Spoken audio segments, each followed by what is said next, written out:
Bonjour.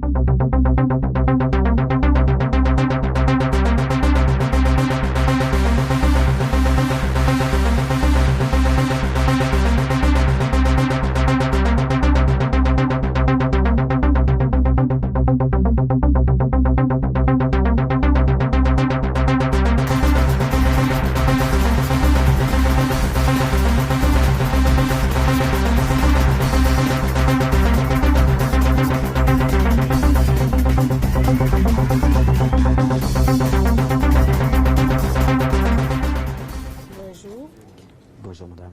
Est-ce que vous pouvez vous présenter? Vous venez de quel pays? Oui, je suis docteur Sibiri Jean Ouedraogo. Je suis responsable d'un département en charge de l'agriculture, environnement et marché à l'Institut Sahel basé à Bamako, donc l'élève du SILS.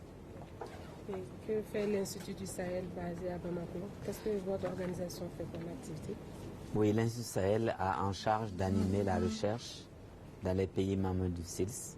Et maintenant, au vu du fait que l'espace d'intervention couvre l'espace CEDEAO et SILS, nous intervenons pour pouvoir animer les systèmes nationaux de recherche agricole par rapport à l'harmonisation des méthodes, par rapport à la capitalisation des connaissances et des bonnes pratiques à diffuser en vue de contribuer significativement à l'atteinte de l'autosuffisance alimentaire, à la sécurité alimentaire et nutritionnelle, et surtout au développement des jeunes chercheurs avec la documentation en matière de revues scientifiques qu'on publie. Vous avez assisté ce matin à la présentation du nouveau portail du projet Sarobrix par l'Open Vista, cette technologie du nouveau portail. Qu'est-ce que vous pensez de ce nouveau portail en tant qu'Institut du Sahel? En tant que structure qui s'intéresse à la recherche, le portail constitue pour nous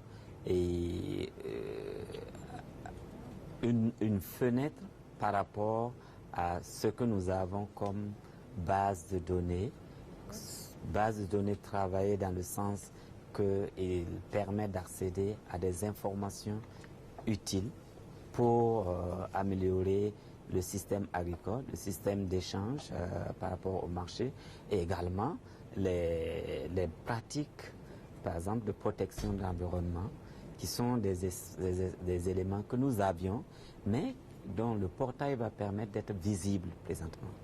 Et mieux organisé, ça permettra, par exemple, d'accéder à plusieurs niveaux de catégories socio-professionnelles qui utilisent. D'abord, les scientifiques, qui ont besoin d'avoir les données scientifiques, les approches méthodologiques et l'actualité pour pouvoir mener des travaux, des études qui répondent aux méthodes actuellement éprouvées, les meilleures méthodes. Ça, c'est le premier. Le deuxième aspect, c'est que ça permet de porter plutôt les connaissances, les bonnes pratiques au niveau des structures en charge de la dissémination, les techniciens de vulgarisation et de développement.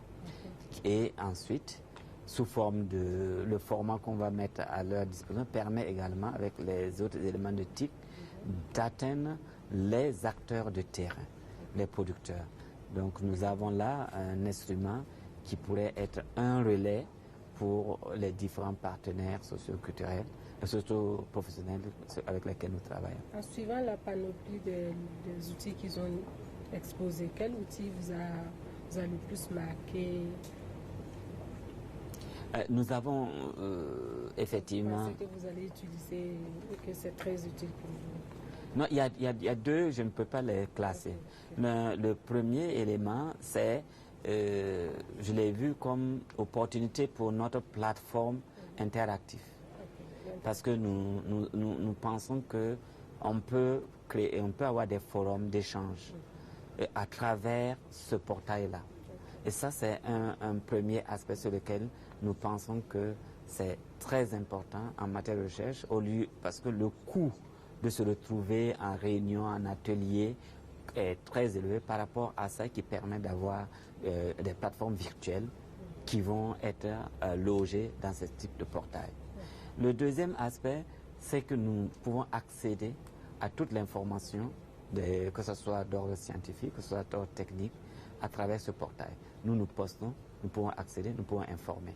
Votre dernier mot?